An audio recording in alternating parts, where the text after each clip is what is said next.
Aujourd'hui, je ne voudrais pas dénoncer les agressions répétitives de l'Azerbaïdjan contre mon peuple, contre le peuple arménien. En 1991, en 2016, en 2020, en 2022 contre la République d'Arménie, en 2023. Je ne voudrais pas dénoncer cette discrimination dont fait l'objet le peuple artsakhiot pendant des décennies dans cet Azerbaïdjan. Je ne voudrais pas dénoncer cet esprit génocidaire que l'Azerbaïdjan maintient toujours contre les miens. Je ne voudrais pas dénoncer les arrestations arbitraires dont on a parlé tout à l'heure. Je ne voudrais pas dénoncer le blocus de 10 mois. Je ne voudrais pas dénoncer le nettoyage ethnique.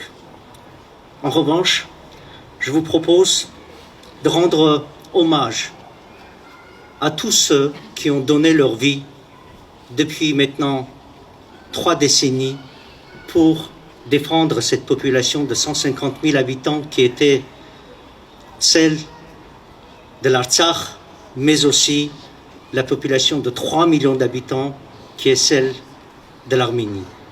Nos filles et nos fils d'Artsakh se sont sacrifiés, ont donné le plus cher qu'ils avaient, leur vie, pour nous défendre, pour que nous puissions vivre en paix, en démocratie et sereinement. Donc gloire à eux. Je voudrais aussi rendre hommage à tous ceux qui ont participé à ces guerres répétitives et qui sont restés en vie. Et dont le courage nous a permis, une fois encore, d'espérer, de rêver, de construire ensemble. Je voudrais enfin remercier tous nos amis dans le monde, et particulièrement ici, Monsieur le maire, à Alfortville. Je me rappelle avec beaucoup d'émotion nos combats communs avec tous nos amis ici présents.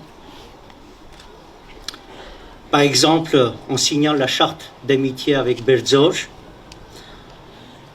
dans une diplomatie, ce qu'on a appelé une cyberdiplomatie à l'époque, parce que le maire de Berzoge n'avait pas eu son visa pour pouvoir venir en France. Je me rappelle en 2020, ici même, sur cette place, vous avez hissé le drapeau de la République d'Artsakh comme signe de solidarité. Tout ça, Monsieur le maire, ne nous a pas suffi pour arriver dans cette situation catastrophique. Nos efforts, hélas, n'ont pas suffi, mais avec vous, mais avec d'autres amis, une fois encore, nous avons permis à 150 000 personnes pendant 30 années d'avoir le sourire, de rêver, d'avoir des projets, de se lever le matin, d'aller à l'école avec un espoir qu'il construit quelque chose pour sa famille, pour les siens, pour son peuple, pour son pays. Et cela, permettez-moi de vous le dire, c'est extrêmement précieux. Et donc, chers amis, j'ai 2 messages à vous passer aujourd'hui, si vous me permettez. Le premier enseignement, à mon avis, qui est fondamental, c'est que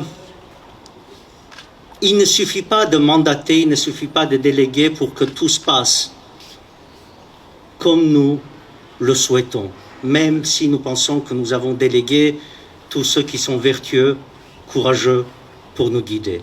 Désormais, il nous appartient à nous tous, à chacun d'entre nous, avec humilité, avec courage, avec une vertu, quotidiennement travailler, s'inspirer de tous ceux qui ont donné leur vie, qui se sont battus pour que nous soyons en vie, quotidiennement travailler pour arriver à atteindre l'objectif que nous avons.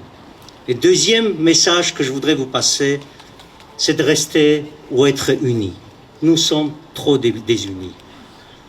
Nous savons chacun de nous quel est le chemin à prendre, mais nous ne sommes pas d'accord entre nous quel chemin il faut prendre.